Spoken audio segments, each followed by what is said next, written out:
Hello guys and welcome back to MS Tech Tutorials, and in today's video I'm going to be going over how to fix not being able to save the game in Kingdom Come Deliverance 2. And this is a pretty simple fix because it's not like a glitch or anything. It's because you actually need a certain potion to save the game. So as you can see here, it says save game, but it says you have no savior snaps like under the resume button.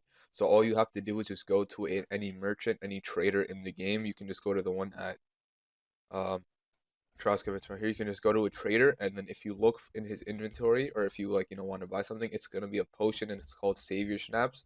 And if you buy three, then you can save 3 times, and that's basically it. It's not like you're glitched. It's not like you have to delete previous load files. All you have to do is simply just buy that potion. It's pretty unique. But other than that, yeah, that's basically it. You just have to buy that, and then you're good to go. And yeah, that should be it for the video. That is how to fix not being able to save the game. And yeah, so thank you guys for watching. Make sure to give the video a thumbs up, subscribe to the channel, and have a great day.